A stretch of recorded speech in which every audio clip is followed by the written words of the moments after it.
Welcome back to the Perek Project. So here we have what at first sight looks like another shocking Mishnah, which we're going to attempt to look at and understand. But before we do that, let's try and see who it was that wrote this Mishnah.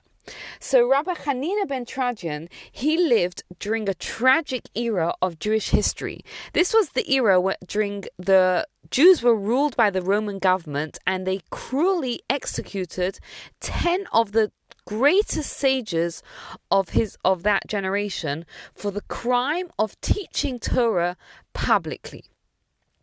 And Rabbi Hanina was actually challenged, like, why are you teaching Torah publicly, even though you know that the Romans are serious, that they are going to kill anyone that they catch? And in fact, he was caught and he was killed tragically. They wrapped a Torah scroll around him and they burnt both of them together. And his words were, "I see the parchment burning, but the letters going up." And what did he mean, the depth there? He meant that the Jews are suffering, but they can never destroy our spirit. Our spirit lives on.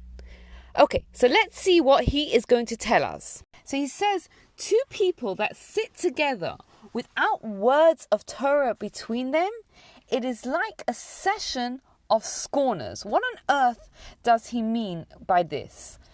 So imagine there's a business person and they're in business, but they're not using their means to maximize their profit. What would you say about such a person? That they're being neglectful. So what he's telling us here is that if you have two people and they're sitting together and they're discussing silly things, they have no business matters, no pressing matters to discuss, and they're not discussing anything of value, any Torah, any spirituality, then that is a wasted session. And what does it mean that someone who's a scorner? Amalek is the classic example of a scorner. Why? Because they witnessed supernatural, incredible events. They witnessed the Jews coming out of Egypt, the 10 plagues, the splitting of the sea, and yet they ignored it all.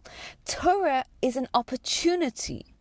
And if we decide not to avail ourselves of it, if we have nothing else to do, we have no other pressing needs, no other requirements, and we just sit and while away the time, then we're almost scorning the opportunity that Torah and life gives us.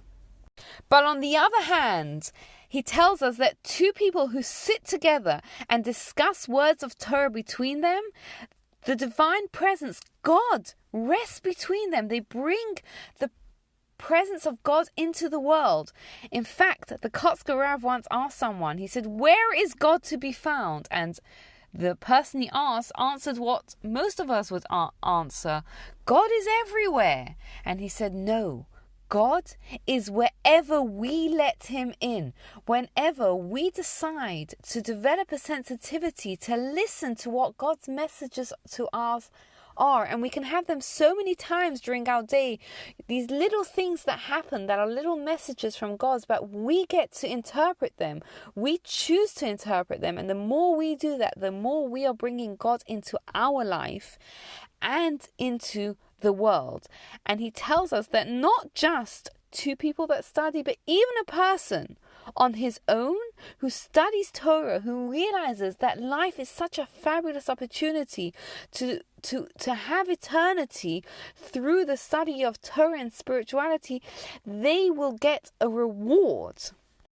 And not just any reward, but he's telling us here that the reward is guaranteed. Why? Because the reward for Torah study is never cancelled out. It can't be cancelled out. Even if a person does wrong, the reward is guaranteed. So he's reminding us here that life is such a fabulous opportunity, and Torah study has so much to add to it that our relationship to Torah study should be like someone who is newly engaged and they cannot wait to show off their ring. So too, our joy and our excitement for what Torah can bring to our life should be so contagious that we want to learn and study and think and share it with others.